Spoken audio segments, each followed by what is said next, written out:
Os impactos da agricultura e pecuária no processo de desertificação na Caatinga. A Caatinga é um bioma exclusivamente brasileiro. Ele ocupa basicamente 844,53 mil km² no país, segundo os dados do IBGE, que está distribuído em 10 estados brasileiros. O bioma tem o semiárido como clima, sendo assim, tem altas temperaturas atmosféricas, tem baixa capacidade de armazenar água no solo e a perda de água do solo, dos rios e lagos por evaporação também é muito alta. Possui longos períodos de seca e, nesse tempo, a temperatura pode chegar até 60 graus, no tempo normal de 25 a 30. O tempo de chuva pode durar de 3 a 5 meses e, geralmente, quando chove, são chuvas fortes e irregulares. O restante do ano é de estiagem, levando as folhas das árvores a cair e ficar com a cor acinzentada, conhecida também como mata branca. A desertificação tem aumentado cada vez mais o problema desse bioma, a qual esses fatores naturais do ambiente e também das ações humanas têm provocado no solo. Seria incorreto definir a desertificação por ações da natureza e também somente por ações da humanidade. Oi, eu sou Rafael Beirigo, professor do Departamento de Solos aqui da UFPB e líder do grupo de pesquisa Gênese e Serviços Ecossistemas do Solo. E estou aqui para falar um pouquinho do processo de desertificação. O solo é a base de sustentação de todos os ecossistemas terrestres. Já o processo de desertificação é um processo de degradação ambiental que ocorre principalmente em regiões de terras secas, no Brasil, na Caatinga, que está muito ligado à erosão hídrica. Então, quando o homem muda o uso do solo de vegetação natural para algum uso, principalmente ligado à agricultura e à pecuária, isso acelera o processo de erosão do solo, podendo chegar à desertificação. De acordo com a Convenção de Combate à Desertificação das Nações Unidas, a gente perde 12 milhões de hectares de terras agricultáveis por ano, gerando prejuízos na casa de 5 a 8 trilhões de dólares para a humanidade. Hoje temos já a viabilidade técnica e econômica para evitar o processo de desertificação, usando práticas de manejo mais adequadas a essas regiões de terras secas e também começar a recuperar algumas áreas que já estão desertificadas. A agricultura e pecuária influenciam em vários fatores para o processo de desertificação da Caatinga. Os principais são a remoção da vegetação nativa do bioma e a compactação do solo. Em relação à remoção da vegetação natural do bioma, o problema da desertificação é intensificado. Além de tornar os solos mais expostos ao risco de erosões, também leva a outros problemas, como a salinização. Com alto índice de exposição ao sol e chuva, o solo sem sua cobertura acaba perdendo seus nutrientes. A erosão vem acompanhada da remoção da vegetação. Traz grandes perdas de nutrientes ao solo, sendo assim tornando essas áreas degradadas, ocasionando a diminuição de nutrientes e até tornando essas áreas inférteis, levando assim a um processo de desertificação. A pecuária, quando é feita em pátios nativos com a própria vegetação natural, também pode influenciar com a remoção de determinadas vegetações, não dando a chance dessa vegetação rebrotar e acaba que extinguindo daquela área. A compactação é ocasionada pela pecuária e também pelo maquinário utilizado nas lavouras. A alta taxa de animais em limites superiores à capacidade de suporte da área, em médio prazo pode ocasionar forte pressão sobre o solo, devido ao pisoteio excessivo, que acaba provocando a compactação nas áreas de chuva e desagregação nas épocas de seca. Agora eu vou falar um pouco sobre o problema relacionado à desertificação na Caatinga. Nós temos uma perda da biodiversidade e que está relacionado diretamente com a fauna e a flora, o que acaba causando muito prejuízo.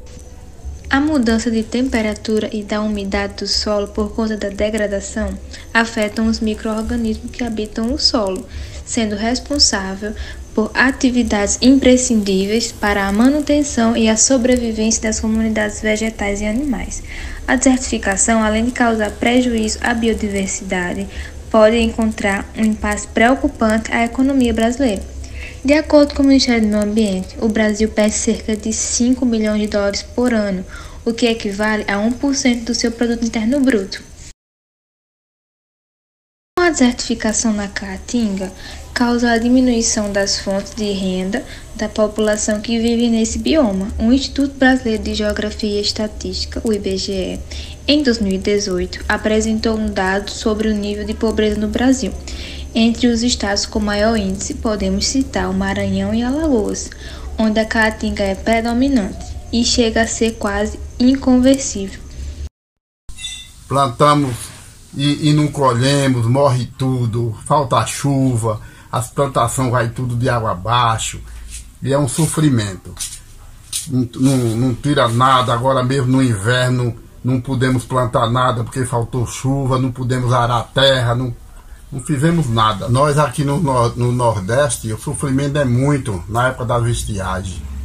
É o gado morrendo, falta água, a gente tem que esperar uma chuva, uma coisa para poder dar água para os bichos, tem que carregar de caminhão-pipa, pagar tudo. É muito difícil conviver aqui na época das estiagens. A solução para a desertificação é simples e ao mesmo tempo complexo, pois todos nós sabemos que o básico seria começando pelo reflorestamento, a recuperação das matas ciliares e redução ou reabilitação das áreas parcialmente degradadas, juntamente com o manejo de solos de forma mais sustentáveis.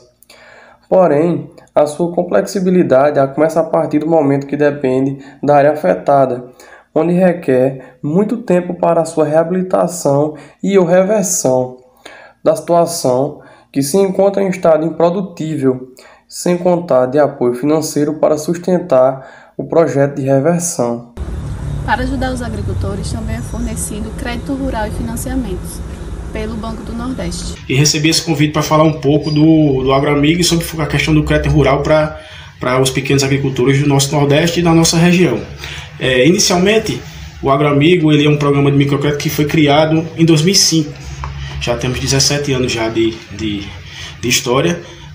Nós atuamos no Nordeste todo do nosso país. Vamos até uma parte de Minas Gerais, e nós trabalhamos com a liberação de crédito, microcrédito de R$1.000 a R$20.000. Para atingir esses valores, tem alguns pré-requisitos que o agricultor tem que se adequar. Inicialmente, o agricultor ele tem que ser portador de um documento chamado DAP. Essa DAP é a Declaração de Aptidão ao PRONAF. O PRONAF é o Programa Nacional de Agricultura Familiar, de fortalecimento aos agricultores. Essa DAP que eu acabei de mencionar, o emissor pode ser os sindicatos e as EMATES, que hoje na Paraíba é EMPAE, que nesse atual governo mudou um pouco a configuração, mas eles são responsáveis em emitir essas DAPs. Como o agricultor pode chegar até essa DAP? Não é difícil, é muito simples. O agricultor precisa portar documentos pessoais, identidade CPF, comprovante de residência e documentação da propriedade. Existem dois tipos de DAPs, as mais utilizadas, mas existem outros tipos. Eu vou falar rapidinho. Existe a DAP-A, que é DAP para assentado. Existe a DAP-B, que é para agricultor até R$23.000 de renda anual, a DAP-B. E a DAP-V, essa DAP-V é para agricultores que estão a renda anual acima de R$23.000, certo? O AgroAmigo ele trabalha com DAP-B e DAP-V.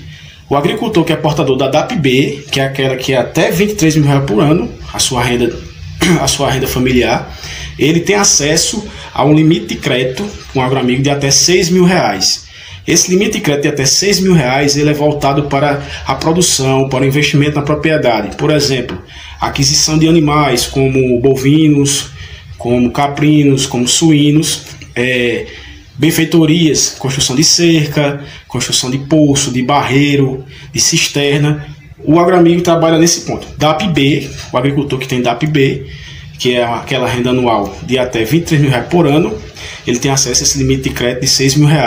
Esse limite de crédito de R$6 mil ele tem um bônus. Esse bônus é concedido pelo governo federal.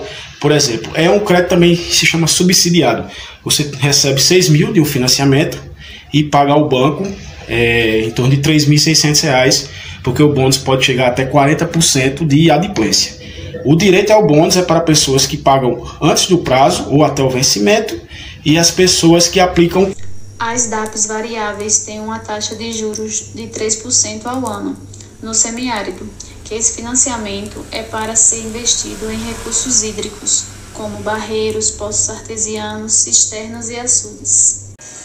Uma forma dos agricultores continuarem em sua terra trabalhando e não degradar a caatinga é a produção de mudas e árvores e cactáceas, que são utilizadas para reflorestamento de áreas degradadas. Os agricultores coletam as sementes na caatinga, produzem as mudas, que são vendidas principalmente para empresas com empreendimento de alto potencial poluidor, que necessitam compensar o impacto das suas atividades, recuperando as áreas degradadas localizadas na região onde as empresas estão inseridas. Joel, é de conhecimento de todos que a caatinga encontra várias dificuldades por longos períodos de secas, implantações e criações também de ruminantes. Lá, geralmente, o que vocês costumam criar? Na região, a maior criação é a de capinocultura, mas também tem gado, ovelha, ovino, no caso. E uma das fontes de alimento é quando período de chuva, e quando passa o período de chuva, é palma, capim, ou então queimar espinho. Muita gente na região queima espinho para os animais. No caso, durante todo o período, todo ano, vocês alimentam os caprinos de palma, certo? No período de chuva, solta e eles comem normal no pasto, pastinando. E no período de seca, ou tranca eles numa parte do dia e dá alimentação, ou queima o espinho no mato e deixa eles comer. E como é feita essas queimadas? Junto o bagaço da matéria vegetal e joga em cima do espinho, do xique-xique, palmatória, aí queima. Ou então pega um bujão e sai queimando a palmatória, o maçarico. De uma certa forma, vocês têm conhecimento que as queimadas traz alguns benefícios para o solo no período inicial, porém a longo prazo acaba degradando o solo, certo? Certo. Vocês também têm conhecimento que com a degradação do solo, período de secas e chuvas por esses períodos, com o tempo pode levar à desertificação do solo? Muita gente que pratica essa prática de queimar, alguns sabem e outros não, por falta de informação. Mas só que há um problema, ou queima ou o animal morre de fome. E em questão do financeiro, vocês têm condição de estar mantendo essas plantações durante o ano ou vocês fazem alguma coisa para poder vender? A palma ela planta e fica lá, e quando ela cresce nós vamos cortando com o passar do tempo. Já no setor financeiro de fazer barragem, açude, ou o Banco do Nordeste ou seu próprio dinheiro.